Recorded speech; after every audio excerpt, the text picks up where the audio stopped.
नमस्कार दोस्तों, कैसे आप सभी लोग। उम्मीद करता हूँ सभी लोग अच्छे होंगे। आज का टॉपिक थर्मल फिजिक्स में हमारे पास है adiabatic demagnetization, one of the most important topic जो कंटिन्यूसली एग्जाम में पूछा जाता है। ठीक है, और पूरा जो थर्मल फिजिक्स है उसमें सबसे इंपॉर्टेंट यदि लेक्चर्स की या टॉपिक्स की मैं बात करूं तो एडियाबैटिक डीमैग्नेटाइजेशन हमेशा उनमें होगा इंपॉर्टेंट टॉपिक्स पे। ठीक है, तो आज हम क्या क्या पढ़ेंगे। सबसे पहले हम इंट्रोडक्शन देखेंगे कि एडियाबैटिक डीमैग्नेटाइजेशन होता क्या है। हिस्टोरिकल बैकग्राउंड भी मैं आपको बताऊंगा क्योंकि वो इंपॉर्टेंट है, तभी आगे चीज़ें समझ में आएंगी। और फिर हम जानेंगे कि प्रिंसिपल ऑफ एडियाबैटिक डीमैग्नेटाइजेशन, कि मेन प्रिंसिपल क्या है एडियाबैटिक डीमैग्नेटाइजेशन का। ठीक है, उसी में मैग्नेटोकैलोरिक इफेक्ट आ जाता है, क्या होता है। और फिर एडियाबैटिक डीमैग्नेटाइजेशन को हम एंट्रोपी की मदद से समझने का प्रयास करेंगे। समझ में आया। फिर हम एक्सपेरिमेंटल अरेंजमेंट देखेंगे, किस तरीके से हम एडियाबैटिक डीमैग्नेटाइजेशन जो टेम्परेचर्स को बिलो 1 केल्विन अचीव करने के लिए इस्तेमाल होता है। ठीक है, तो उसको हम किस तरीके से एक्सपेरिमेंट की मदद से अचीव करेंगे। तो हम एक्सपेरिमेंटल सेटअप पूरा समझेंगे, वर्किंग समझेंगे, किस तरीके से हम मैग्नेटिक फील्ड की मदद से जो हमारे पास स्पेसिमेन होता है, कोई भी पैरामैग्नेटिक सब्सटेंस होता है, उसका हम टेम्परेचर लो करते हैं। ठीक है, फिर हम मैथमेटिकल पर्सपेक्टिव से जानेंगे किस तरीके से एंट्रोपी में चेंज आता है मैग्नेटिक फील्ड की वजह से। ठीक है, और किस तरीके से टेम्परेचर में चेंज आता है ना। तो ये सारी चीज़ें हमें जानना है। और how Curie's law is useful in determining the temperature of the body in adiabatic demagnetization, वो चीज़ें हमें जाननी है। समझ में आया। Then we will have limitations, और फिर हम TS curve, temperature entropy curve से भी इस चीज़ को समझने का प्रयास करेंगे। तो एक तरीके से देखने से लगता है कि लेक्चर काफ़ी लेंदी है, लेंदी नहीं है। बस थोड़ा सा इसका हम यदि जो इसेंस है वो समझ लेते हैं तो ऑलमोस्ट हर चीज़ें जो हम पढ़ेंगे सारा चीज़ें वही है, सेम इसेंस उसमें लगता है। ठीक है ना। अब देखो मैं इसको आपको समझाने का प्रयास करता हूँ, ध्यान से देखिए। देखो हम जानते हैं कि जो 0 केल्विन टेम्परेचर होता है ना वो अचीवेबल नहीं है ना। तो 0 केल्विन कहने का मतलब क्या होता है, जनरली -273 डिग्री सेल्सियस। क्या हम -273 डिग्री सेल्सियस कभी अचीव कर सकते हैं? नहीं, बिल्कुल भी हम कभी अचीव इतना टेम्परेचर नहीं कर सकते। तो एब्सोल्यूट 0 केल्विन हम अचीव कर नहीं सकते। ठीक है, लेकिन जैसे 1 केल्विन हो गया, 2 केल्विन हो गया, 3 केल्विन हो गया, 4 केल्विन है, ठीक है, 0.1 केल्विन है या 0.3 केल्विन है, 0.8 केल्विन, तो ये सारे अचीवेबल टेम्परेचर्स हैं। हम इन टेम्परेचर्स को अचीव कर सकते हैं। ठीक है, तो जब मैं 1 केल्विन की बात करता हूँ तो 1 केल्विन कहने का मतलब कितना होगा, -270 डिग्री सेल्सियस, है ना।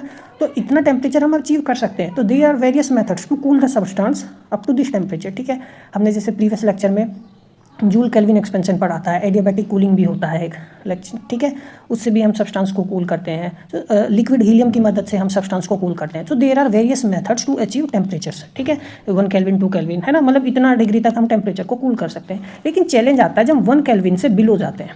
समझ में आया।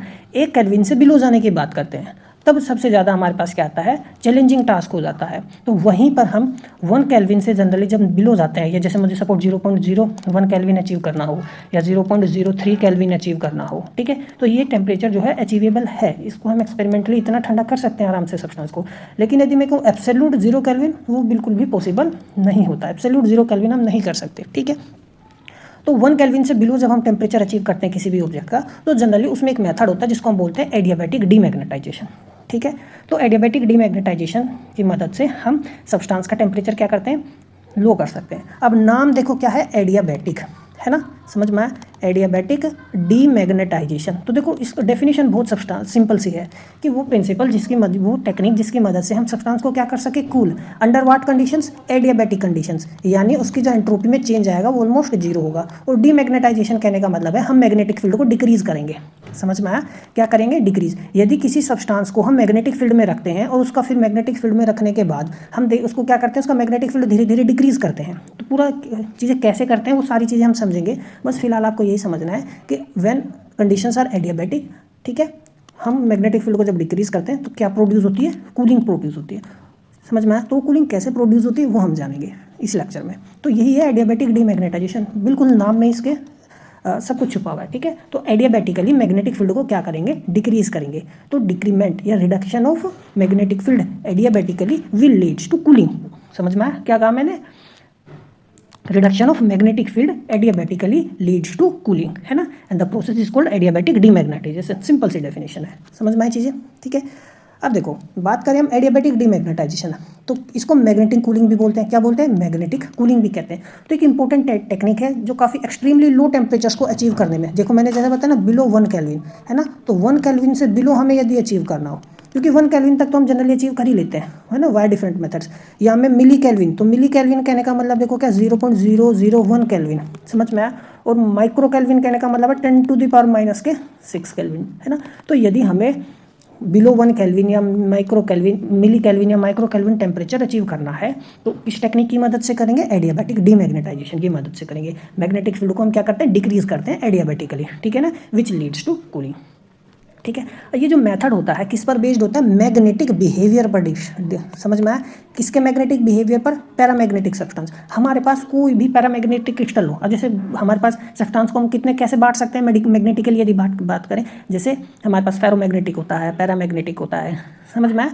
तो हमारे पास एंटीफेरोमैग्नेटिक सब्सटेंसेस होते हैं। तो मैग्नेटिकली हम सब्सटेंस को बांट सकते हैं कई तरीके से। तो उसी तरीके से एक पैरामैग्नेटिक सब्सटेंस भी होता है, हम जानते हैं, ठीक है। तो पैरामैग्नेटिक सब्सटेंस के जो मैग्नेटिक बिहेवियर होता है उस पर ये बेस्ड है, ठीक है। और क्या किस पर? Thermodynamic principles of entropy during adiabatic process, समझ में आया, ठीक है। तो magnetic behaviour of paramagnetic substance and entropy of dead substance, समझ में आया। तो ये दो चीज़ें क्या कहा मैंने? Entropy and magnetic behaviour of dead substance, how the entropy and magnetic behaviour changes, समझ में आया। किस तरीके से मैग्नेटिक बिहेवियर और एंट्रोपी चेंज होती है थर्मोडायनेमिकली टेम्परेचर के साथ, है ना। मतलब एंट्रोपी और मैग्नेटिक फील्ड टेम्परेचर के साथ किस तरीके से चेंज होती है, या मैग्नेटिक फील्ड चेंज करने से टेम्परेचर में क्या चेंज आता है, इस प्रिंसिपल पर ये बेस्ड है, समझ में चीज़ें।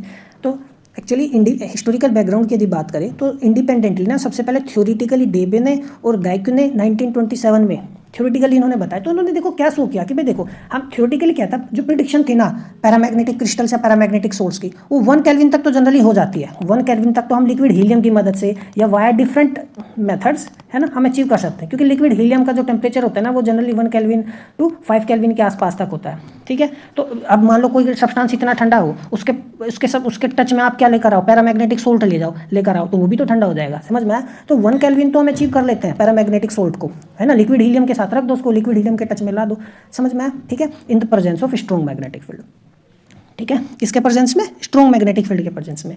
ये तो हम कर सकते हैं, ठीक है।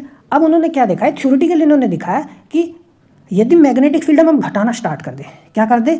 रिड्यूस करना स्टार्ट कर दें, डिक्रीज करना स्टार्ट कर दें, तो वो देखते हैं कि जो मैग्नेटिक वर्क है, ठीक है ना, समझ में आया, leads to further reduction of temperature below 1 kelvin, ठीक है। वो कैसे होता है वो हम समझेंगे, बस फिलहाल के लिए बस अभी थोड़ा हल्का सा आपको पर्सपेक्टिव ध्यान रखना है, ठीक है।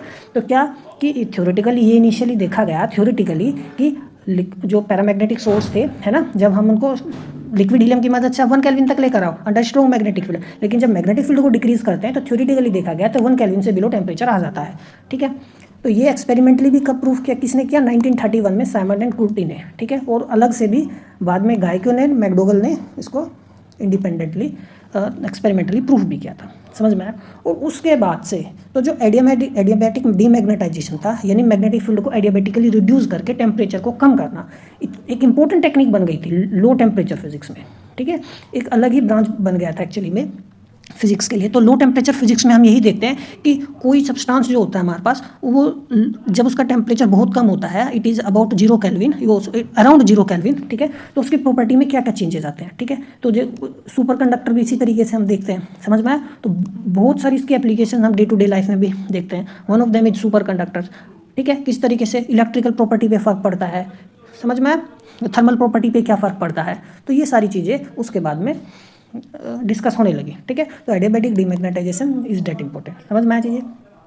अब प्रिंसिपल पर क्या मेन प्रिंसिपल क्या है एडियाबैटिक डीमैग्नेटाइजेशन का, किस पर काम करता है? अब देखो, हम जानते हैं जो एटम्स और मॉलिक्यूल्स होता है पैरामैग्नेटिक सब्सटेंस में, वो मैग्नेटिक डायपोल की तरह बिहेव करते हैं। भाई कोई भी पैरामैग्नेटिक सब्सटेंस ले लो, है ना, तो उसमें जो एटम्स होंगे और मॉलिक्यूल्स होंगे, they have some magnetic dipoles, ठीक है। तो magnet small atoms and molecules will behave like at small magnetic dipoles, तो वो रेंडमली ओरिएंटेड होंगे, ठीक है, in the absence of external magnetic field, समझ में। बाहर अब कोई जब मैग्नेटिक फील्ड हम अप्लाई नहीं करेंगे, देखो absence of external magnetic field, तो एक एटम के मैग्नेटिक डायपोल ऐसे है, एक एटम ऐसे है, मॉलिक्यूल एक ऐसे है, एक ऐसे है, तो एक ऐसे हो गए तो एक ऐसे, समझ में, तो रेंडमली ओरिएंटेड है, ठीक है। तो रेंडमली ओरिएंटेड हो गए हर पॉसिबल डायरेक्शन में। तो जो नेट मैग्नेटाइजेशन होगा, ठीक है, तो नेट मैग्नेटाइजेशन क्या होता है? Magnetic dipoles per unit volume, ठीक है। तो जो नेट मैग्नेटाइजेशन होगा वो क्या होगा? 0 होगा, क्योंकि सारी पॉसिबल डायरेक्शंस में रेंडमली ओरिएंटेड है। तो मैग्नेटाइजेशन वेक्टर जो होगा वो ऐसे भी होगा, ऐसे भी होगा, वो ऐसे भी होगा, ऐसे भी होगा, ठीक है। तो जो सम होगा ऑल ओवर वो क्या मिलेगा? 0। लेकिन जब हम पैरामैग्नेटिक सब्सटेंस को एक्सटर्नल मैग्नेटिक फील्ड में रखेंगे ना, तो देखो जब हमने किसमें रखा, एक्सटर्नल मैग्नेटिक फील्ड में, तो मान लो हमने एक्सटर्नल मैग्नेटिक फील्ड अप्लाई किया, तो देखो एक्सटर्नल मैग्नेटिक फील्ड में सारे एक ही डायरेक्शन में अलाइन हो गए। समझ में आया? तो ये कब था, जब बी की वैल्यू 0 है, और ये कब है, जब बी की वैल्यू 0 नहीं है, मतलब हमने इसको मैग्नेटिक फील्ड में रखा है, तो दे अलाइन, ठीक है, along the direction of the magnetic field. तो मैग्नेटिक डायपोल्स क्या हो गए, सारे अलाइन हो गए, ठीक है। तो कुछ फाइनाइट मैग्नेटाइजेशन तो आएगा ही आएगा भाई, एक ही डायरेक्शन में हो गए तो सारे वेक्टर सम तो हमें मिलेगा, तो इस केस में मैग्नेटाइजेशन तो 0 नहीं आएगा, कुछ ना कुछ तो वैल्यू आएगी, ठीक है। अब देखो, अब मैग्नेटिक फील्ड ने क्या किया, वर्क किया, क्या क्या, मैग्नेटिक फील्ड ने क्या क्या वर्क किया, किस पर, क्या, सब्सटेंस पर। समझ में आया? जिसको हम क्या बोलते हैं, मैग्नेटिक वर्क, ठीक है। सब्सटेंस पर हमने क्या अप्लाई कर दिया, मैग्नेटिक फील्ड अप्लाई कर दिया। तो किस पर, पैरामैग्नेटिक सब्सटेंस पर जब मैग्नेटिक फील्ड अप्लाई किया तो उस मैग्नेटिक फील्ड ने क्या क्या वर्क, तो जो वर्क डन होगा on the substance during magnetization is given dv is equal to minus K B D, ठीक है ना। अब देखो मैग्नेटिक फील्ड क्या रखा, कॉन्स्टेंट मैग्नेटिक फील्ड में, अब ये क्या हुआ हमारा, चेंज। समझ में आया? ठीक है, कोई डाउट है? तो ये हो गया। अब यदि हम क्या करें, मैग्नेटिक फील्ड को चेंज करें और मैग्नेटिक फील्ड को चेंज करें और मैग्नेटाइजेशन कांस्टेंट हो, तो वर्क हमारे पास क्या होगा, mdv, ठीक है। तो ये मैंने जब मैग्नेटिक वर्क पढ़ाया था उसमें ये चीज़ें मैंने आपको बताई थी। समझ में आई बात? कोई डाउट है? और जब सब्सटेंस पर वर्क होता है, मैग्नेटिक वर्क होता है, तो वो नेगेटिव लिखते हैं उसको, इसलिए माइनस साइन है, ठीक है। समझ में, represents the change in the intensity of magnetization. कोई डाउट है? तो काफ़ी सिंपल है, कुछ भी कॉम्प्लिकेटेड नहीं है।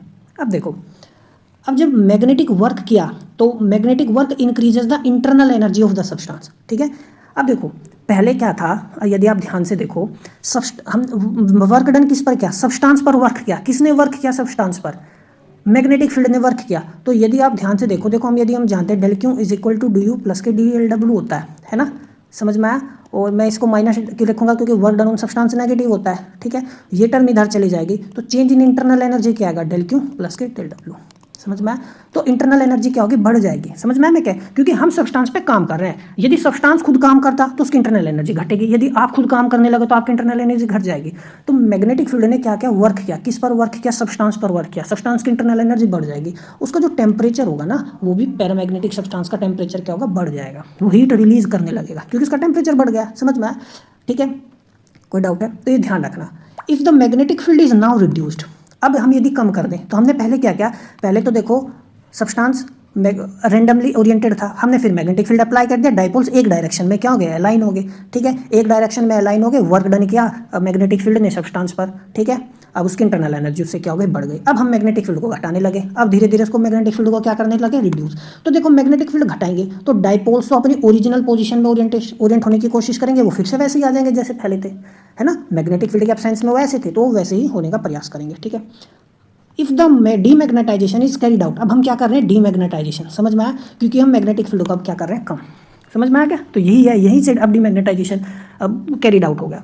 तो जब डीमैग्नेटाइजेशन हम अब करेंगे तो सिस्टम इज वाइल द, देखो डीमैग्नेटाइजेशन हमने कैरी किया, while the system is thermally isolated from its surrounding, that is if the process is adiabatic. ध्यान से समझो, ये हम एक्सपेरिमेंट में आपको हम बताएंगे कि जब हम डीमैग्नेटाइजेशन करेंगे ना, यानी मैग्नेटिक फील्ड को घटाएंगे, तो हम सब्सटेंस को ना थर्मली आइसोलेट कर देंगे।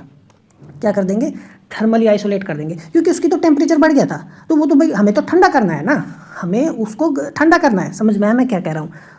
ठीक है भाई, ये एक सब्सटेंस हो गया, इसका हमने मैग्नेटिक वर्क किया इस पर, तो इसका तो टेम्परेचर क्या हुआ, बढ़ गया, लेकिन हमें तो टेम्परेचर कम करना है ना। समझ में आया? तो हम क्या करेंगे, ध्यान से समझना, हम इसका जो हम इसका टेम्परेचर, अब ये बढ़ जाएगा इसका टेम्परेचर, तो ये कुछ हीट रिलीज करेगा, तो इसको इसकी हीट ना हाइड्रोजन हीलियम गैस की मदद से बाहर निकाल देते हैं। कैसे, वो मैं बताऊँगा आपको जब हम समझेंगे। बस फिलहाल अभी आपको ये ध्यान रखना है कि हम इस सब्सटेंस को क्या मैग्नेटाइज करने के बाद थर्मली आइसोलेट कर देते हैं। क्या कर देते हैं, थर्मली आइसोलेट कर देते हैं। अब हम इसको किसी के टच में नहीं रखेंगे बिल्कुल भी, ठीक है। अब जब हम इसको किसी के टच में नहीं रखेंगे तो हम बाहर से इसको कोई हीट देंगे भी नहीं अब, और ना ही इससे कुछ लेंगे। समझ में? अभी इसका टेम्परेचर बढ़ा हुआ है, ठीक है ना, ध्यान से सुनना। अभी its temperature is increased because of the magnetization, magnetization की वजह से बढ़ा हुआ है ना, ठीक है। अब ध्यान से समझो, हम इसको थर्मली आइसोलेट कर देंगे, ठीक है। तो थर्मली आइसोलेट का मतलब प्रोसेस अब एडियाबैटिक होगा। अब work done during demagnetization is performed by the substance. क्यों, अब हम मैग्नेटिक फील्ड घटा रहे हैं, अब हम मैग्नेटिक फील्ड हम लगा नहीं रहे। जब हम नहीं लगा रहे तो हमको देख, पहले जब लगाया था तो सब्सटेंस पे मैग्नेटिक फील्ड ने काम किया था, अब घटा रहे, अब सब्सटेंस काम करेगा। क्यों? क्योंकि सब्सटेंस के अंदर जो ये जो हमारे पास पहले मैग्नेटिक डाइपोल्स थे एक डायरेक्शन में अलाइन है, अब ये रेंडमली इधर उधर क्या करेंगे, मूव करने का प्रयास करेंगे, इधर उधर मूव करेंगे। तो इधर उधर मूव करने के लिए इनको तो एनर्जी चाहिए, तो ये अपनी जो एनर्जी इनके पास है ना, जो इंटरनल एनर्जी बढ़ी थी मैग्नेटाइजेशन मैग्नेटाइजेशन के दौरान अब वो इधर उधर मूव करेंगे तो वो उसी इंटरनल एनर्जी का इस्तेमाल करके रैंडमली डीओरिएंट होने का प्रयास करेंगे। समझ में आया? किसकी मदद से? At the expense of its internal energy. समझ में आया? तो जब ये मैग्नेटिक फील्ड में घटाऊंगा तो ये तो रैंडमली इधर उधर ओरिएंट होंगे, तो they need energy to randomly orient, ठीक है, और they will use their own internal energy. अब वो जब अपनी ही इंटरनल एनर्जी खपाएंगे डीओरिएंट होने के लिए तो टेम्परेचर में तो कमी आएगी। तो समझ में आया? ठीक है, तो this will lead to fall in temperature. तो this is how it works. तो मैग्नेटाइजेशन करते हैं, फिर हम डीमैग्नेटाइजेशन करते हैं, ठीक है। It follows the temperature of paramagnetic substance decreases during adiabatic demagnetisation. समझ में आया? ठीक है, कोई डाउट है? तो यदि मैं थोड़े से शब्दों में कहूँ तो ऐसे समझो इसको, हमने मैग्नेटिक फील्ड अप्लाई किया सब्सटेंस पर, ठीक है, उसके मैग्नेटिक डाइपोल्स अलाइन हो गए, ठीक है। अब मैग्नेटिक फील्ड अलाइन हो गए, ठीक है, कोई डाउट है? तो मैग्नेटिक फील्ड ने वर्क कर दिया किस पर? सब्सटेंस पर, उसकी इंटरनल एनर्जी बढ़ गई। अब हमने क्या किया? मैग्नेटिक फील्ड घटा दिया। अब मैग्नेटिक डाइपोल फिर से रेंडमली ओरिएंट होना चाहेंगे, तो जब रेंडमली ओरिएंट होना चाहेंगे तो they need energy to randomly orient, तो वो सब्सटेंस की ही एनर्जी लेंगे और सब्सटेंस की एनर्जी इंटरनल एनर्जी खपाएंगे तो टेम्परेचर डिक्रीज कर देगा, ठीक है। तो ये फिनोमिना जो होता है पैरामैग्नेटिक सब्सटेंस का, जिसमें it heats up during magnetization, ये मैंने भी बताया, एंड कूल्स ड्यूरिंग डीमैग्नेटाइजेशन, ठीक है, इसी को हम क्या बोलते हैं? मैग्नेटोकैलोरिक इफेक्ट, या दूसरे शब्दों में कहें टेम्परेचर एंड मैग्नेटिक फील्ड का जो इंटरडिपेंडेंस है ना भाई। During magnetisation heats up and during demagnetisation cooling is there.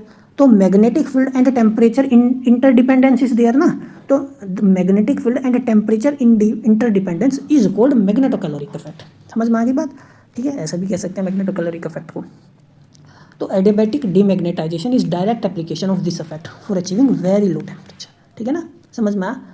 तो magnetocaloric effect is also, we can say magnetocaloric effect is responsible, or we can say is the principle behind adiabatic demagnetization. Are you getting what I am saying?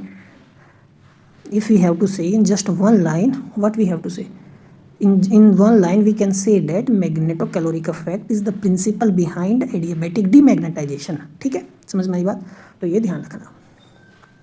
अब देखो entropy interpretation क्या है। तो देखो entropy interpretation भी एक तरीके से हमने समझ ही ली है, ठीक है, सेम चीज़ ही है, बस थोड़ा सा अलग एक्सप्लेनेशन है और कुछ नहीं है। देखो कूलिंग प्रोड्यूस हुई है एडियाबैटिक डीमैग्नेटाइजेशन में, मैग्नेटिक फील्ड एडियाबैटिकली घटा है तो कूलिंग प्रोड्यूस हुई है। हम इस बिहेवियर को ना एंट्रोपी के टर्म्स में समझो, ठीक है। अब देखो, ठीक है, which is the most important thermal property तो ये ना एंट्रोपी है ना। अब देखो कैसे, ध्यान से समझना है। जो टोटल एंट्रोपी है पैरामैग्नेटिक क्रिस्टल की, हम उसको कैसे लिखेंगे? तो टोटल एंट्रोपी लैटिस, ठीक है ना। सपोज पैरामैग्नेटिक क्रिस्टल है सम आयंस, ठीक है ना, जिन्होंने लैटिसाइट्स को ऑक्यूपाइड किया। कुछ फ्री इलेक्ट्रॉन्स भी हैं जो इधर उधर रैंडमली मूव कर रहे होंगे, है ना। सम वाइब्रेशन विल बी देयर ना, है ना। तो वो लैटिस के कारण हो गया, फ्री इलेक्ट्रॉन मूवमेंट होगा, उसके कारण हो सकता है एंट्रोपी। और मैग्नेटिक डाइपोल्स, है ना, जो एटम्स है या मोलिक्यूल्स है, atoms and molecules might have magnetic dipole, ठीक है ना, ठीक है। Due to their motion it will have some entropy. अब जो लैटिस एंट्रोपी होगी, ठीक है, it arises due to thermal motion of ions, ions का जो थर्मल मोशन होगा, और maybe we can say that vibrations at lattice sites, जो लैटिस साइट्स पर थर्मल मोशंस ऑक्यूपाई किए हुए हैं, तो थर्मल मोशंस होगा आयंस का, है ना, वाइब्रेशन होगा, वो उसके कारण एंट्रोपी हो सकती है। तो ये सिर्फ टेम्परेचर पर डिपेंड करती है, ध्यान रखना, ठीक है। अब टेम्परेचर ज़्यादा होगा तो आयंस का मोशन ज़्यादा होगा, वो वाइब्रेट भी ज़्यादा करेंगे। समझ में आ गई बात? ठीक है। Electronic entropy due to thermal motion of free electron, ये भी टेम्परेचर पर डिपेंड करेगी। पर टेम्परेचर ज़्यादा होने पर थर्मल मोशन जो होगा फ्री इलेक्ट्रॉन्स का वो भी ज़्यादा होगा, ठीक है। तो ये भी टेम्परेचर पर डिपेंड करती है। एक होता है मैग्नेटिक एंट्रोपी, है ना, it arises due to random orientation of permanent magnetic dipole movements. जो एटम्स और मोलिक्यूल्स हैं पैरामैग्नेटिक क्रिस्टल्स के, they have some permanent magnetic dipole movements, है ना। Due to that it will have some entropy, paramagnetic crystal will have entropy. तो वो magnetic होने के कारण वो मैग्नेटिक डाइपोल्स है, इसलिए वो एंट्रोपी मैग्नेटिक फील्ड पर भी निर्भर करेगी और टेम्परेचर पर भी निर्भर करेगी, ये बात ध्यान रखना, ठीक है। समझ में। और देखो अब जानते हैं, देखो जो परमानेंट मैग्नेटिक डाइपोल्स होता है, it originates from uncompensated electronic spins in complete cell. अब हम जैसे हमारे पास जैसे ये पी ऑर्बिटल में बनाओ, है ना, तो मैंने इसमें भर दिया है दोनों, लास्ट वाला खाली हो गया, तो ये अनकम्पनसेटेड इलेक्ट्रॉन है, ठीक है ना। और यदि ये किसी उसमें है तो वो पैरामैग्नेटिक सब्सटेंस होता है, हम जानते हैं, यदि आपने पढ़ा हो मे बी इन 12th और है ना, 12th केमिस्ट्री की फर्स्ट चैप्टर में ही है शायद में भी, है ना। तो ये चीज़ है, तो ध्यान रखना। तो वो मैग्नेटिक एंट्रोपी है ना, it's originated due to uncompensated electron spin incomplete cell, ठीक है। समझ में। तो एक ओवरऑल आपको ग्लेंस मिल गया हो गया कि एंट्रोपी जो है पैरामैग्नेटिक सोल्स की इन तीनों चीज़ों से जनरली होती है, ठीक है। और ये जनरली बहुत टेम्परेचर पर भी डिपेंड करती है और मैग्नेटिक फील्ड पर भी डिपेंड करती है। तो जो लो टेम्परेचर की यदि हम बात करें तो लो टेम्परेचर पर तो लैटिस वाइब और इलेक्ट्रॉनिक जो एंट्रोपी होगी इट बिकम्स ऑलमोस्ट नेग्लिजिबल। ठीक है, तो हम इसको नेग्लेक्ट कर देते हैं, लेकिन नेग्लेक्ट करना नहीं चाहिए मेरे हिसाब से। ठीक है ना, देखो मैं रिसर्च स्कॉलर, ठीक है ना, तो आई नो, ठीक है, तो आपकी अंडरस्टैंडिंग के लिए भी हम बता रहा हूँ। देखो वैल्यू बहुत कम होती है ना, इट लो टेम्परेचर पर इनकी जो वैल्यू होती है बहुत कम होती है, but it has some value still there, still it has some value, तो it doesn't mean that we should neglect it. तो इसके कंपैरिजन में देखें तो नेग्लेक्ट कर देंगे, ध्यान से समझना भाई। इसके लो टेम्परेचर पर ये ज़्यादा होता है क्यों, है ना, मैग्नेटिक डायपोल्स की एंट्रोपी ज़्यादा होती है लो टेम्परेचर्स पर, ये थोड़ा कम होता है, तो इसके कंपैरिजन में इसको नेग्लेक्ट कर देते हैं। नहीं तो ओवरऑल यदि हम टोटल एंट्रोपी की बात करें तो हम उस केस में नेग्लेक्ट नहीं करते। यदि मैं टोटल एंट्रोपी की बात करूँ, समझ में आ रहा है मैं क्या कह रहा हूँ, ध्यान से समझना। यदि मैं टोटल एंट्रोपी की बात करूँगा तो मैं दोनों को दोनों को ऐड करूँगा मैग्नेटिक एंट्रोपी के साथ, तभी मैं टोटल एंट्रोपी बता पाऊँगा। ठीक है, यदि मैं मैग्नेटिक एंट्रोपी की बात करूँ तो उस केस में लो टेम्परेचर के केस में इसके साथ नेग्लेक्ट कर सकता हूँ। ठीक है, तो जो लो टेम्परेचर पर क्या होगा, जो थर्मल बिहेवियर होगा पैरामैग्नेटिक सोर्स का वो तो नहीं रहेगा ना, क्योंकि थर्मल बिहेवियर कहाँ से आएगा लो टेम्परेचर पर, तो ये दोनों हटा सकता हूँ, तो मेरे पास सिर्फ क्या बचेगा, मैग्नेटिक एंट्रोपी आएगा। ठीक है, समझ में आया।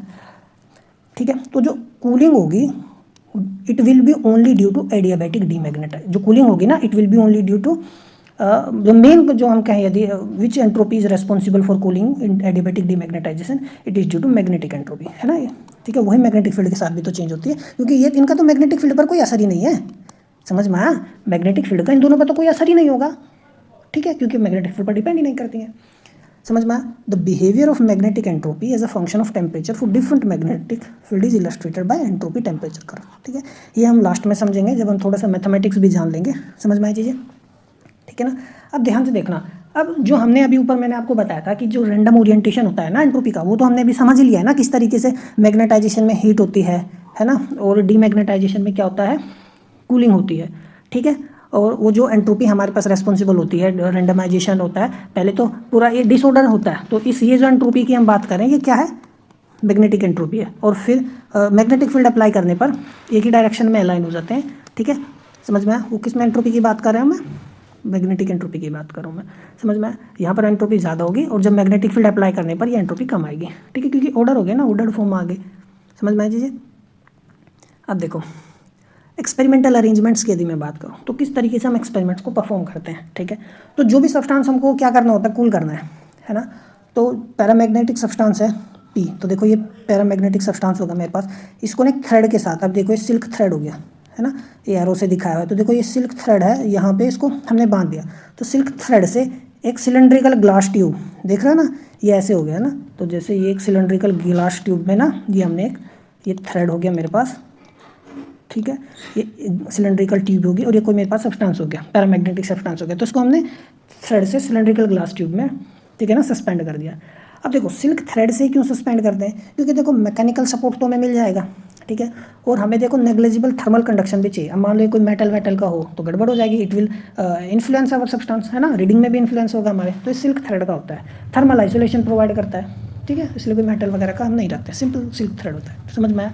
अब क्या, उसके बाद क्या, ये एक ट्यूब है, इसको हम हीलियम गैस से भर देंगे, समझ में आया, लिक्विड हीलियम, सॉरी, ठीक है, ट्यूब एज सराउंड, सॉरी, इसको किससे फिल करते हैं, ये जो फिल करते हैं ना, इसको हम ध्यान से समझना, मैं बताऊं, देखो ये जो मेरे पास ये यहाँ पे क्या होता है, sorry it's not, it is gas, ठीक है ना, ये मेरे पास होता है गैस, हीलियम गैस, ठीक है ना, इसके यहाँ पर होता है लिक्विड हीलियम। अब ध्यान से देखो, ये जो है ना, ये देखो ए में खाली जो जगह है यहाँ पर गैस भरेंगे, क्यों, अब ध्यान से देखना।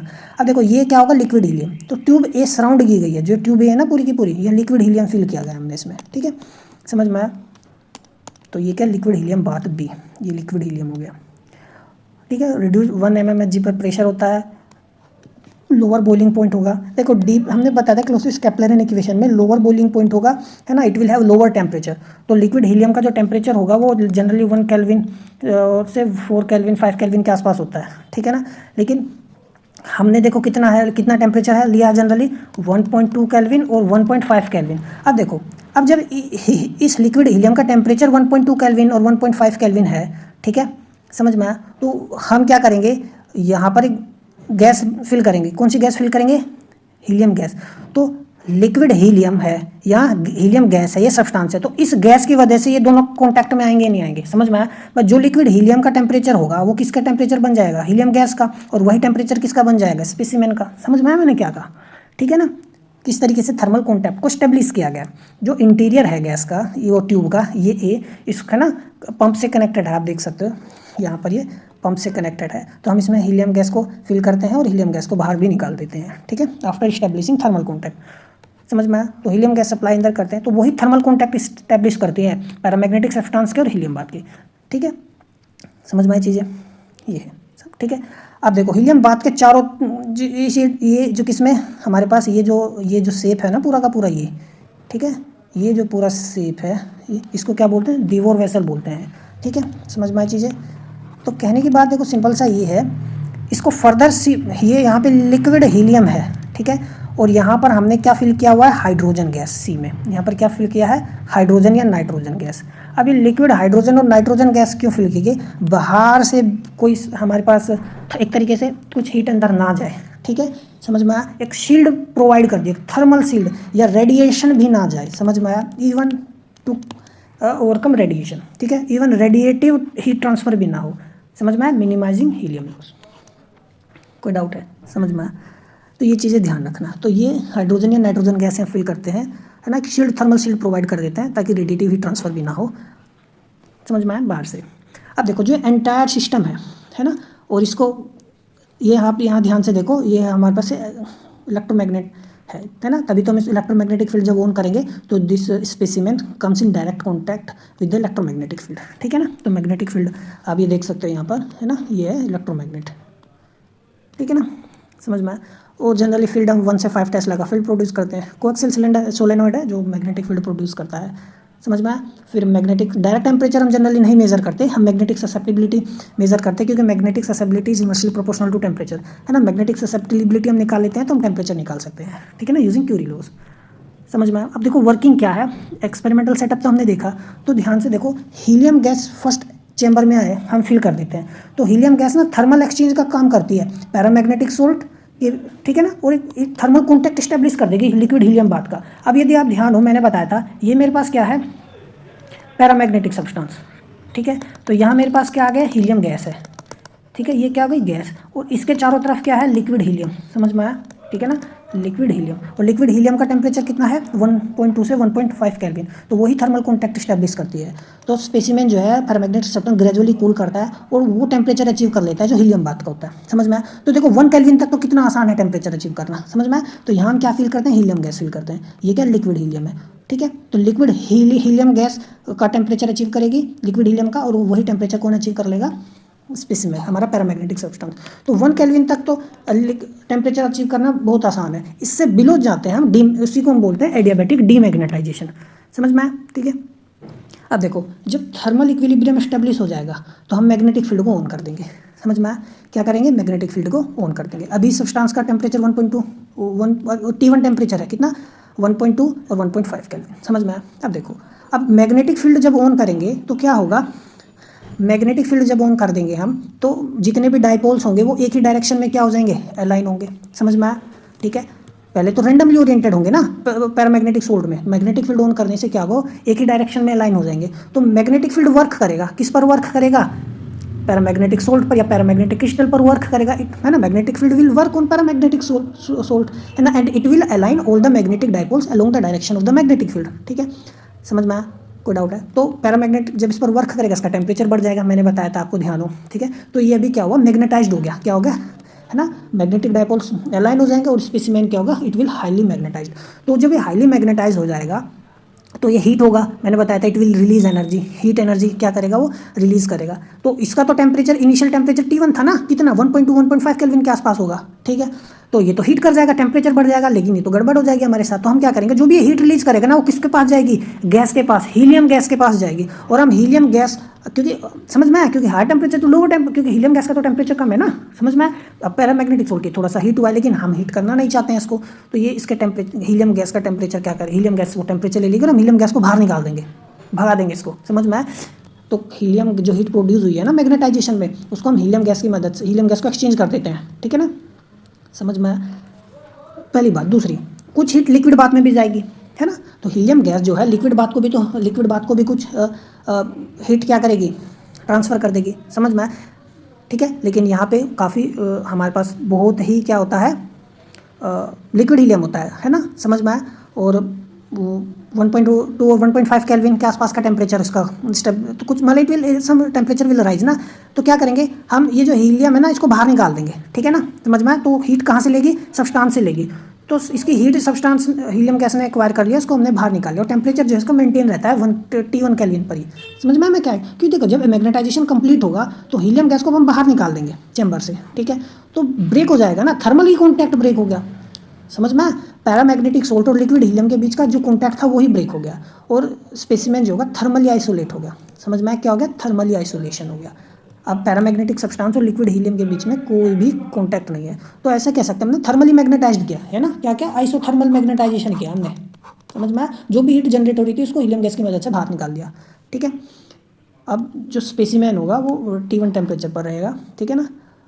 अब हम क्या करेंगे, system is now under adiabatic conditions, ठीक है, क्योंकि आपको ये पैरामैग्नेटिक सब्सटेंस होगा, यहाँ कुछ भी कॉन्टैक्ट में नहीं है, यहाँ लिक्विड हीलियम है, ठीक है ना, समझ में आया, ठीक है। तो इसका T1 टेम्परेचर हमने स्टेब्लिश किया है। अब ये पूरी तरीके से मैग्नेटाइज्ड है, क्या है, मैग्नेटाइज्ड है, और डाइपोल्स जो है एक ही डायरेक्शन में अलाइन है, समझ में आया। ये स्थिति है किसकी, सब्सटेंस की, मैग्नेटाइजेशन के कारण ही तो उसके मैग्नेटिक डाइपोल्स एक ही डायरेक्शन में अलाइंड है, समझ में आया। और and it has temperature T1, पहले तो नहीं था ना, इसका टेम्परेचर भी इतना नहीं था और मैग्नेटिक डाइपोल्स भी अलाइन नहीं थे। आफ्टर आइसोथर्मल मैग्नेटाइजेशन इसके जो डाइपोल्स हैं वो अलाइन हो गए, ठीक है। अब हम क्या करेंगे, एडियाबैटिकली डीमैग्नेटाइज करेंगे, थर्मली आइसोलेट कर दिया, हीलियम गैस भी निकाल दी बाहर, तो मैग्नेटिक फील्ड को रिड्यूस करेंगे स्लोली, ठीक है, समझ में आया, maybe to 0 to some lower value. तो जो प्रोसेस है ये एडियाबैटिकली रहेगा, क्योंकि मैंने अब जैसे आइसोथर्मली मेंटेन करते हैं और स्लोली मैग्नेटिक फील्ड रिड्यूस करते हैं तो रिवर्सिबल होता है, तो एडियाबैटिक और रिवर्सिबल रहता है। तो मैग्नेटिक फील्ड डिक्रीज करेंगे, मैग्नेटिक डाइपोल्स अपनी उसी डायरेक्शन में आने का प्रयास करेंगे, इधर उधर रैंडमली मूव करेंगे। तो मैंने बताया था कि रैंडमली जब ये मूव करेंगे तो मूव करने के लिए तो इनको एनर्जी चाहिए, ऐसे थोड़ी ना अपने आप इधर उधर जाने लगेंगे। तो इस जो हमारे पास पैरामैग्नेटिक सोल्ट होगा, है ना, तो वो T1 टेम्परेचर पर था ना, ठीक है। तो उसका टेम्परेचर कितना था, 1.2 केल्विन के आसपास लगभग। तो उसमें मैग्नेटिक डाइपोल्स अलाइन है एक ही डायरेक्शन में। अब हमने मैग्नेटिक फील्ड घटाना स्टार्ट कर दिया, तो मैग्नेटिक फील्ड घटाना स्टार्ट कर रहे हैं तो मैग्नेटिक डाइपोल्स क्यों अब अलाइन रहना चाहेंगे, तो they will try to move randomly, ठीक है। और रेंडमली मूव करेंगे, दे नीड एनर्जी, तो दे विल, है ना, तो they will use the energy of the system के जो हमारे पास है पैरामैग्नेटिक सोल्ट है उसकी एनर्जी का इस्तेमाल करेंगे, है ना। अब इनिशियल टेम्परेचर उसका 1.2 केल्विन था, वो सिस्टम की उसी का एनर्जी का इस्तेमाल करेंगे तो उसका टेम्परेचर तो फर्दर डिक्रीज हो गए, तो इसलिए 1 केल्विन से नीचे टेम्परेचर हम अचीव कर लेते हैं ड्यू टू एडियाबैटिक डीमैग्नेटाइजेशन, ठीक है। एक तरीका तो ये कहने का है। दूसरा, अब कहोगे कि भाई जब ये रैंडमली इधर उधर मूव करें तो एंट्रोपी तो बढ़नी चाहिए, लेकिन हम क्या करें, टोटल एंट्रोपी, हमारी एंट्रोपी घटती बढ़ती है लेकिन टोटल एंट्रोपी क्या रहेगी, कांस्टेंट। देखो ये लैटिस एंट्रोपी थी, फ्री इलेक्ट्रॉन्स, और ये मैग्नेटिक, ठीक है। देखो प्रोसेस तो एडियाबैटिक है तो टोटल एंट्रोपी क्या रहेगी, कांस्टेंट। देखो मैग्नेटिक डाइपोल्स जो है, ठीक है, अभी इधर उधर रैंडमली मूव करेंगे तो ये मैग्नेटिक डाइपोल्स की एंट्रोपी क्या होगी, बढ़ जाएगी, और ये वाली एंट्रोपी क्या होगी फिर, ठीक है ना, डिक्रीज होगी, ताकि ये कांस्टेंट रह सके, समझ में आया। तो increase in magnetic entropy will be there, है ना, क्योंकि मैग्नेटिक डाइपोल से मूव करने लगे ना, मैग्नेटिक फील्ड हटने से इधर उधर रैंडमली जाने लगे, ठीक है, समझ में आया। तो टोटल एंट्रोपी तो लेकिन कांस्टेंट रहनी चाहिए, क्योंकि एडियाबैटिक है ना प्रोसेस तो हमारे पास, ठीक है। तो ये जो हमारे पास होगा एंट्रोपी है, it has very small value, वो फर्दर डिक्रीज होती है, ठीक है, समझ में, डिक्रीज इन लैटिस एंट्रोपी, ठीक है, which manifests in drop in temperature. हम इसको ऐसे भी समझ सकते हैं, ठीक है ना, समझ में आया। कोई डाउट है तो temperature below 1 kelvin further decrease हो जाता है, ठीक है। कोई डाउट है टेम्परेचर मेजरमेंट की, तो देखो डायरेक्ट मेजरमेंट जो होता है ना, एक्सट्रीमली लो टेम्परेचर तो पॉसिबल नहीं होता, ऑर्डिनरी थर्मामीटर्स लगा के ऐसे तो मेजर नहीं कर सकते, है ना। तो हम इनडायरेक्टली मेजर करते हैं किसकी मदद से, क्यूरी लॉ की मदद से। हम जानते हैं susceptibility is equal to C/2 where Curie is constant, ठीक है। तो हम temperature is equal to Curie is constant upon में मैग्नेटिक ससेप्टिबिलिटी, वो कैसे निकालते हैं वो मैथमेटिकली हम देखेंगे, ठीक है। अब देखो कुछ इंपॉर्टेंट चीज़ें पहले हम देखेंगे, समझते हैं। अब magnetic susceptibility and its temperature dependence, वही मैं बताया कि हम ससेप्टिबिलिटी और टेम्परेचर अब देखते हैं कैसे घटता बढ़ता है, कैसे टेम्परेचर निकालते हैं। तो देखो हम जानते हैं magnetic susceptibility defined as the ratio of magnetization upon में मैग्नेटिक फील्ड इंटेंसिटी H, ठीक है, कोई डाउट है। अब देखो B is equal to what, mu naught H, तो मैं इसको कैसे लिख सकता हूँ, म्यू नोड M अपॉन में B, समझ में। ठीक है। अब जो m है ना मेरे पास, m क्या है, मैग्नेटाइजेशन पर यूनिट वॉल्यूम, या मैं कहूँ देखो m जो होता है क्या होता है, magnetic movement per unit volume होता है। तो मैं जब यूनिट वॉल्यूम की बात करता हूँ v is equal to 1 unit, तो capital M is equal to m। तो ये क्या है, मैग्नेटिक मूवमेंट, और ये क्या है, मैग्नेटाइजेशन। तो काफ़ी बुक्स में देखोगे तो आप यूनिट वॉल्यूम के लिए निकालते हैं तो कैपिटल M की जगह वो स्मॉल m भी लिख देते हैं। समझ में आया? तो बस सबटली आपको क्या करना है, ध्यान से देखना है, कन्फ्यूजन नहीं होना चाहिए। समझ में आया मैंने क्या कहा? ठीक है, इट इज, ये जो मैग्नेटाइजेशन है it is magnetic movement per unit volume, ठीक है ना, समझ में आया। और यूनिट वॉल्यूम के लिए निकालेंगे तो हम दो कैपिटल M से लिख लो, स्मॉल m से लिख लो, तो कोई फ़र्क नहीं पड़ेगा हमारे लिए। समझ में आया? ठीक है, बात ध्यान रखना। And mu node is permeability of free space. ठीक है, कोई डाउट है तो ध्यान रखना, नहीं तो हम सिंपली क्या करेंगे, इसको हम लिख सकते हैं m अपॉन में v लिख लो, है ना, ऐसे भी लिख सकते हैं, ये आ जाएगा और कुछ नहीं है। ठीक है, समझ में आया?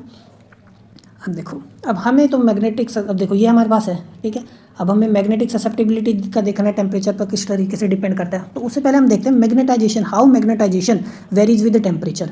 तो देखो यहाँ से मैं B को इधर लेकर जाऊँगा तो मैं M निकाल सकता हूँ, तो ये B ससेप्टिबिलिटी, समझ में आया, और नीचे क्या आ गया, म्यू नोड। ठीक है, यही है ना हमारे पास, म्यू नोड M अपॉन में B, तो ये इधर चला गया, ये डाउनवर्ड आ गया। समझ में आया? तो टेम्परेचर के रेस्पेक्ट में डिफ्रेंशिएट कर दो, टेम्परेचर के रेस्पेक्ट में जब हम डिफ्रेंशिएट करेंगे, मैग्नेटिक फील्ड कांस्टेंट रखा हमने, वो डेल एक्स बाय में डेल टी, ठीक है ना, जाई बोलते हैं इसको, एट कांस्टेंट मैग्नेटिक फील्ड।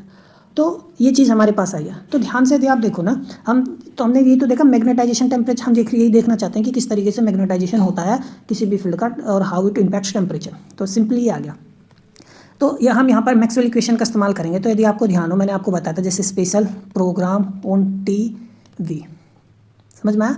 ठीक है, तो ये चीज़ें हमारे पास है। तो हमारे, जब मैंने आपको ये मैग्नेटिक सिस्टम के बारे में पढ़ाया था तो वहाँ पर हमने इनकी उसके बारे में भी बताया था मैंने आपको,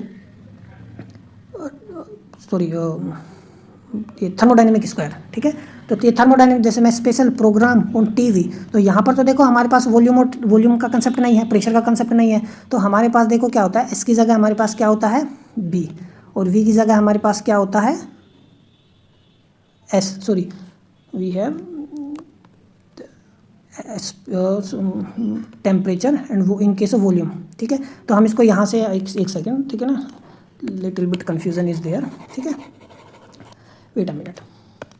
अब देखो हमारे पास क्या जानते हैं हम कि वर्क डन क्या होता है, माइनस के, सॉरी, पी डी वी होता है। यहाँ पर वर्क डन हमारे पास क्या है, minus K B D M. ठीक है, तो प्रेशर को हम माइनस बी से लिखेंगे और वॉल्यूम को एम से। ठीक है, कोई डाउट है? तो हमें देखो क्या करना है, तो हम जैसे देखो स्पेशल प्रोग्राम पी की जगह बी लिखेंगे minus, special programme on T V, V की जगह क्या लिखेंगे हम, तो ये हमने ऐसे मूव किया। समझ में आ गई बात? ठीक है, तो मैं इसको कैसे लिखूंगा, डेल एस अपॉन में del B at constant temperature is equal to del M upon में डेल टी। ठीक है, और ये माइनस है ना, माइनस बी इज देयर ना, माइनस बी होगा, वही लिखा है। अब देखो एंटी क्लॉकवाइज चले तो एक और माइनस आ जाएगा तो एक प्लस हो गया। तो डेल एस अपॉन में del B is equal to del M upon में डेल टी। तो डेल एम अपॉन में डेल टी की जगह देखो मैंने क्या कर दिया, इसकी जगह सिंपली क्या लिख दिया, एस अपॉन में B. So this is how entropy is changing with magnetic field. समझ में आया? ठीक है ना, how entropy is changing with magnetic field. ठीक है, कोई डाउट है? समझ में आई चीज़ें?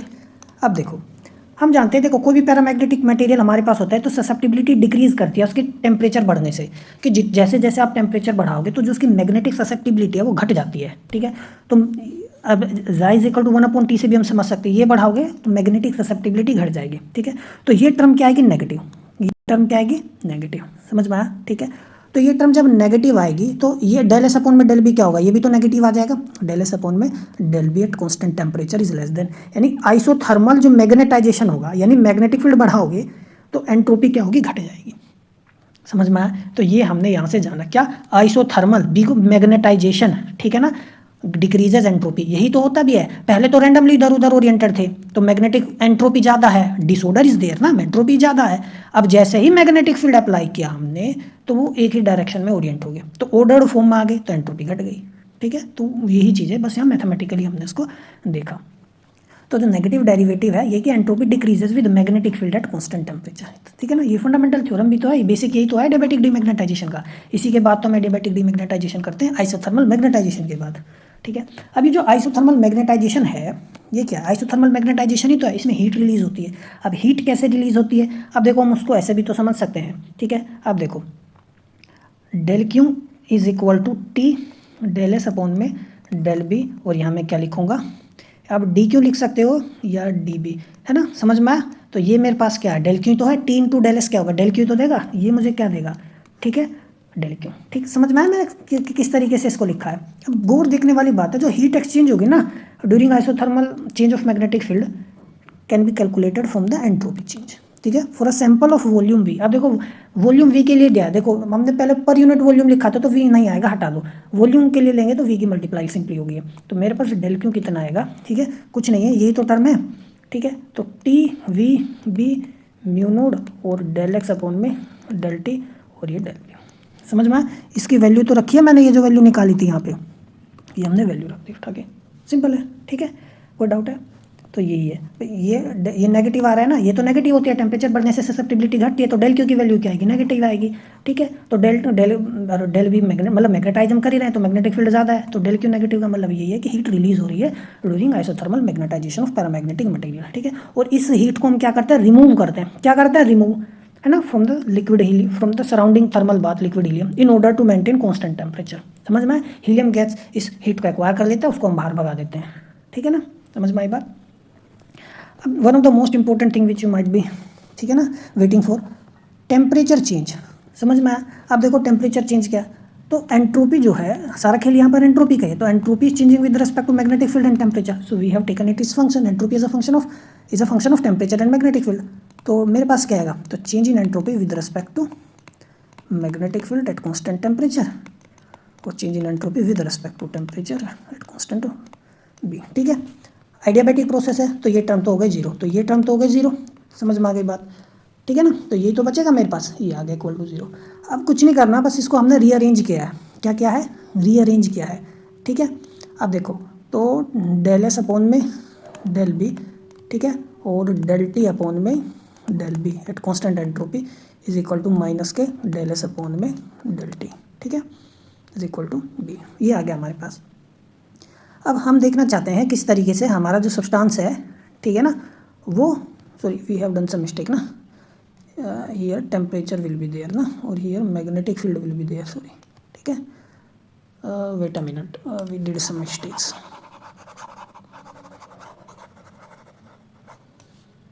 ठीक है, वही मैंने यहाँ पे भी किया, वही सेम चीज़ है ना। ये जीरो ले लेते हैं, तो डेल एस अपॉन में del B at constant temperature D B और डेल एस अपॉन में डेल टी,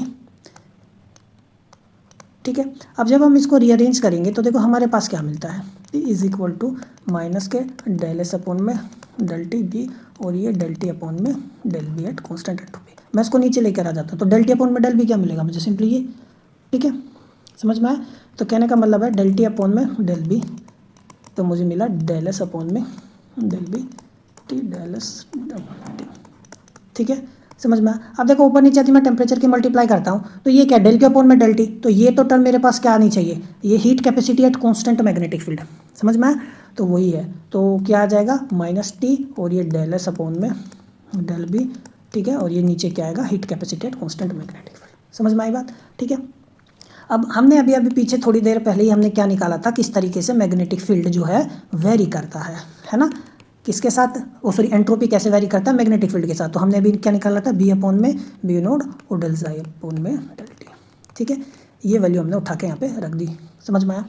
तो ये हमारे पास डेरिवेटिव आ गया किस तरीके से टेम्परेचर वेरी कर रहा है मैग्नेटिक फील्ड के साथ। अब आप गौर से यदि देखो तो ये टर्म तो नेगेटिव होती है पैरामैग्नेटिक मटेरियल्स के लिए, ससेप्टिबिलिटी घटती है टेम्परेचर के साथ, एक माइनस साइन बाहर लगा हुआ है, तो माइनस माइनस क्या हो गया प्लस, तो जो डेल टी और अपॉन में डेल बी जो है eight constant entropy it is greater than zero, समझ में। तो उसका मतलब क्या हुआ कि मैग्नेटिक फील्ड बढ़ाएंगे तो टेम्परेचर मेरे पास क्या होगा, इंक्रीज होगा, समझ में आया। मैग्नेटिक फील्ड बढ़ाने से टेम्परेचर क्या होगा, इंक्रीज होगा। तो सेम चीज़ होता भी तो मैग्नेटाइजेशन में यही तो होता है कि टेम्परेचर क्या होता है मेरे पास, इंक्रीज होता है, ठीक है ना, ठीक है, ड्यूरिंग एडियाबैटिक प्रोसेस। तो टेम्परेचर इंक्रीज होता है with increasing magnetic field during adiabatic process. और उल्टा करें तो टेम्परेचर मैग्नेटिक फील्ड घटाएंगे तो टेम्परेचर भी घटना चाहिए, तभी तो ये वैल्यू पॉजिटिव आएगी एट कांस्टेंट एंट्रोपी। या मैं कहूँ, समझ में आया मैंने क्या कहा? तो यही एडियाबैटिक डीमैग्नेटाइजेशन की एक तरीके से डिफरेंशियल इक्वेशन आ गई हमारे पास। तो मैग्नेटिक फील्ड घटाएंगे तो टेम्परेचर भी तो घटना चाहिए, तभी ये वैल्यू पूरी ग्रेटर देन जीरो आएगी। तो यानी demagnetization will leads to cooling, है ना, एट कांस्टेंट एंट्रोपी। या मैं कहूँ adiabatic demagnetization leads to cooling, ठीक है, यानी टेम्परेचर डिक्रीज होगा मैग्नेटिक फील्ड डिक्रीज होने करने से ड्यूरिंग एडियाबैटिक डीमैग्नेटाइजेशन, ठीक है। अब हम टेम्परेचर कितना डिक्रीज होगा वो भी हम निकाल सकते हैं। कैसे? अब देखो, वही मैंने आपको बताया था कि इनडायरेक्ट तो हम टेम्परेचर का वो डायरेक्ट टेम्परेचर मेजरमेंट नहीं कर सकते, तो किसकी मदद से करते हैं हम generally temperature measurement? Curie law की मदद से, ठीक है। अब देखो हमारे पास क्या है, डेल टी अपॉन में डेल बी, है ना, यही तो टर्म है टी बी, और ये म्यू नोड सी बी, और ये डेल जाई अपॉन में डेल टी, ठीक है। ये टर्म हमारे पास है माइनस, है ना, यही तो है, यही तो टर्म आई है हमारे पास, समझ में आया? अब गौर से देखो, मुझे क्या चाहिए, बस मुझे, हम जानते हैं कि chi is equal to C upon में टी, सी का मतलब क्यूरी कांस्टेंट होता है। अब मेरे को उसको टेम्परेचर के रेस्पेक्ट में डिफ्रेंशिएट करना है, तो क्या आ जाएगा, माइनस सी अपॉन में टी स्क्वायर, ठीक है, समझ में आया? अब देखो यहाँ पर हमने इसको क्यूरी लो है, टेम्परेचर के रेस्पेक्ट में डिफ्रेंशिएट करो तो ये तो कांस्टेंट हो गया, क्यूरी कांस्टेंट, 1 अपॉन टी को क्या, माइनस 1 अपॉन टी स्क्वायर, है ना, एक ऑलरेडी यहाँ माइनस है, तो 1 अपॉन टी स्क्वायर आ जाएगा, तो टी कट भी जाएगा नीचे, ठीक है ना। तो मेरे पास सिंपली क्या बचेगा, सी अपॉन में टी स्क्वायर होगा ना, एक टी था तो वो कट गया, और ये क्यूरी, ठीक है, सी से लिख लो खाली, या क्यूरी भी लगाना चाहते हो तो ये आ गया मेरे पास, समझ में आई चीज़ें, ठीक है। ये हम इंटीग्रेट करके यहाँ पे टेम्परेचर भी अपना निकाल सकते हैं।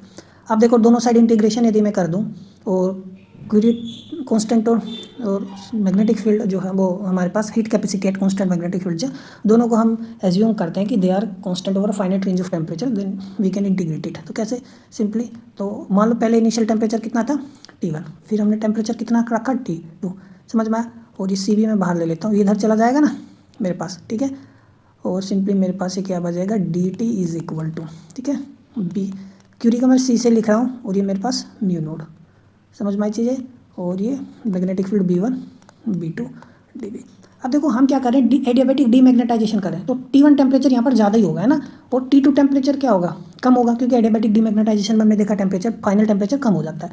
B1 मैग्नेटिक फील्ड यहाँ ज़्यादा होगा, है ना, और फाइनल हमने मान लो हमने 5 टेस्ला से 2 टेस्ला कर दिया, तो डीमैग्नेटाइज तो क्या, तो B2 कम होगा, समझ में आया? तो यदि आप इसको करेंगे तो सिंपली कितना आएगा, टी स्क्वायर अपॉन में 2, T1 T2, और ये बी और सी, है ना, B square upon B D B का करेंगे, बी स्क्वायर अपॉन में 2 आ जाएगा, और सब कांस्टेंट है मेरे पास, समझ में आया? और ये B1 B2 सिंपल इंटीग्रेशन है, कुछ नहीं है, तो ये हमारे पास इंटीग्रेट हो गया।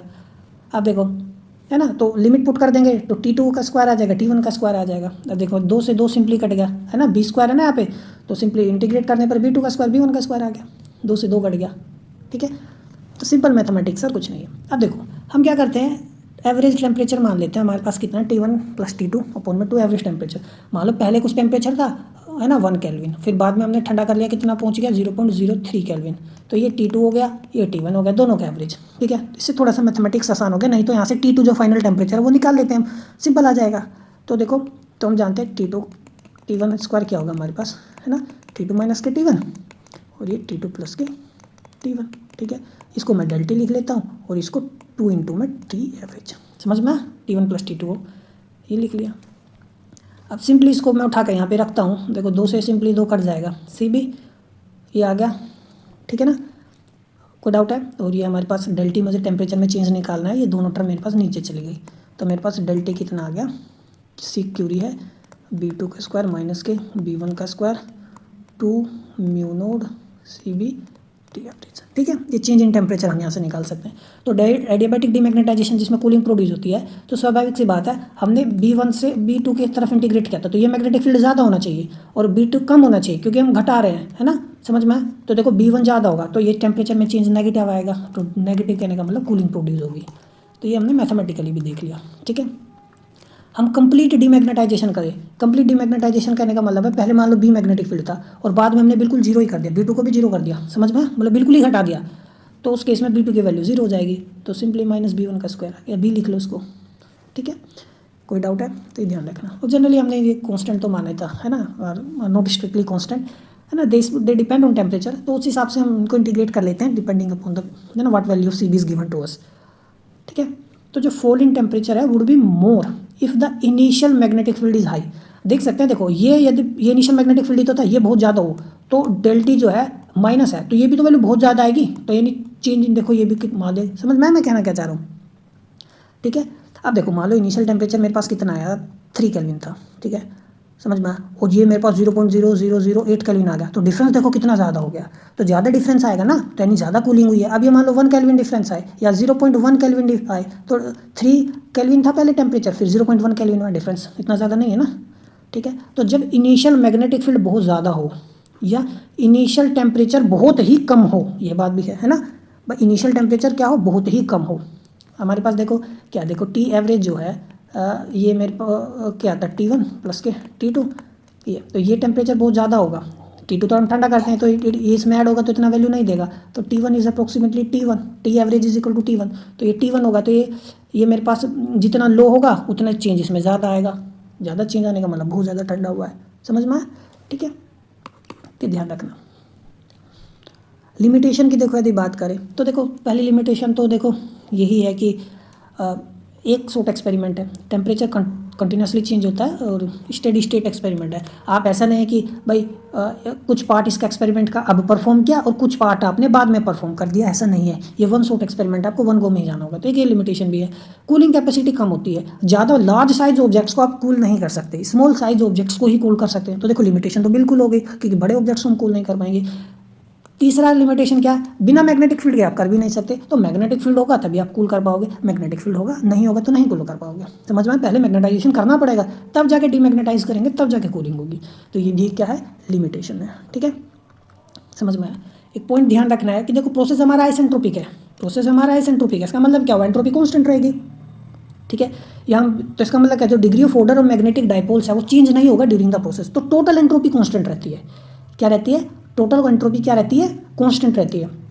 तो यदि हम मैग्नेटिक फील्ड को पूरी तरीके से जीरो ना करें, मतलब जैसे हमने B1 से B2 की तरफ इंटीग्रेट किया था, तो ये इसको हम फाइनली जीरो ना करें, मतलब कुछ मैग्नेट मान लो हमने 3 टेस्ला से 1 टेस्ला तक ही डीमैग्नेटाइज किया, तो मैग्नेटिक फील्ड कम तो किया हमने, 3 टेस्ला से कहाँ गए 1 टेस्ला, तो मतलब it means some magnetic field is still there, तो कुछ ना कुछ पार्शियल अलाइनमेंट तो तब भी रहेगा, समझ में आया। तो इसका मतलब कंप्लीटली डीमैग्नेटाइज तो नहीं हुआ, लेकिन टेम्परेचर ड्रॉप तो होगा।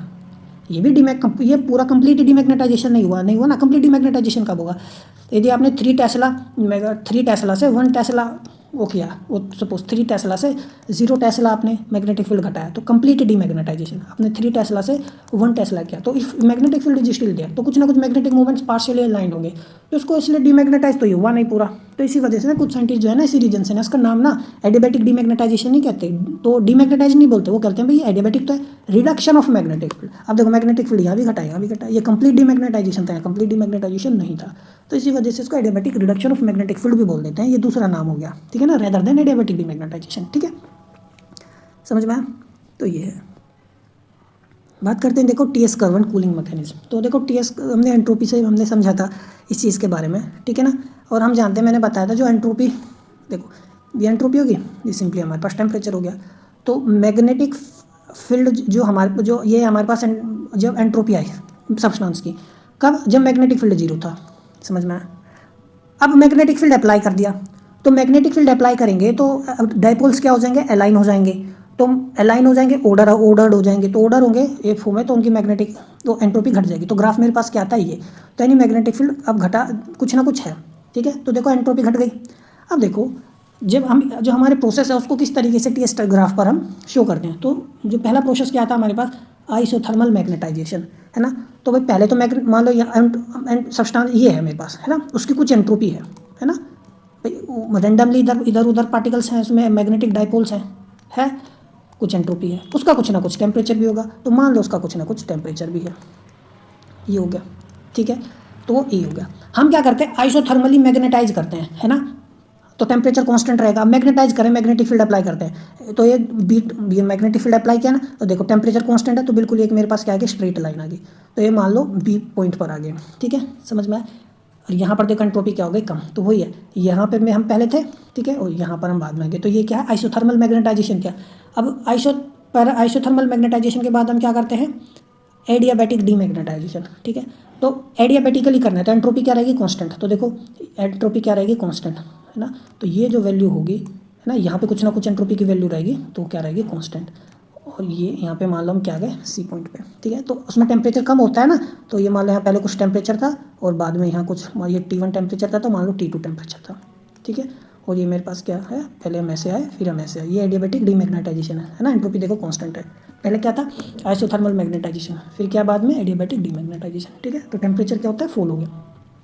तो ये जो एडियाबैटिक रिडक्शन होता है मैग्नेटिक फील्ड में, कंप्लीटली जीरो तो नहीं किया ना, तो at constant entropy leads to decrease in temperature, ठीक है ना, produces cooling. So this explains why adiabatic demagnetization is an effective method for attaining very low temperature, ठीक है।